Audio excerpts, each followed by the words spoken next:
भंडाऱ्यात बेकायदा शुल्क आकारल्याची तक्रार केल्याचा राग मनात धरून 17 विद्यार्थ्यांना शाळेतून काढण्यात आले।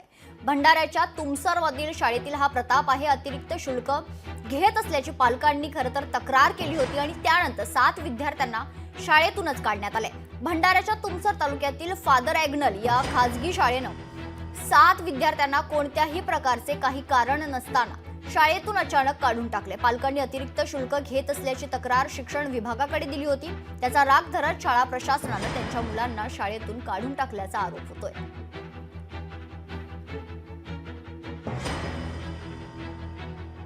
मला पालकांनी पत्र दिला फादर ॲग्नल शाळेच्या संबंधाने।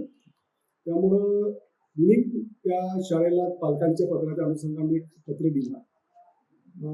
त्याच संबंधाने जिल्हा परिषदेकडे शाळेला पत्र गेलं आणि शाळेनं जिल्हा परिषदेच्या पत्रानुसार आणि माझ्या पत्रानुसार मला एक कॉपी दिली।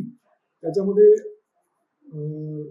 अनेक त्यांनी कायद्याची भाषा वापरून आम्ही केलं ते योग्य केलं असं त्यांचं म्हणणं आहे। त्यामुळे मला पुन्हा एकदा शाळेला भेट देऊन त्या गोष्टीची शहानिशा करायची आहे आणि त्यांनी दिलेल्या पत्रानुसार आणि भेटीनंतर जे काय मला सांगतात त्यानुसार माझ्या वरिष्ठ कार्यालयाला मार्गदर्शन आणि पुढील कारवाईसाठी पत्र वगैरे पत्रोच्चार करायचा।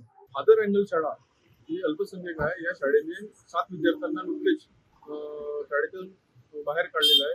तर त्यांना पूर्वसूचना देऊन काय आहे त्यांच्या काय फीचा विषय काय आहे नेमका हा विषय देऊन एक त्यांना म्हणजे नियमानुसार ते करायला पाहिजे होता, परंतु ते नियमानुसार न करता अचानक त्यांना बाहेर काढणं हे योग्य नाही आहे। तर या संदर्भात आम्ही शिक्षण विभागाला पत्रव्यवहार करून माहिती दिलेली आहे। तर शाळेने त्या पालकांना 7 विद्यार्थ्यांना पुन्हा प्रवेश दिला नाही तर शिवसेना आणि त्या संपूर्ण पालकांच्या वतीने त्यांना घेऊन आंदोलन करेल अशी मी या ठिकाणी भूमिका देतो। लोकशाही मराठी ऐका, पहा, जागरूक रहा।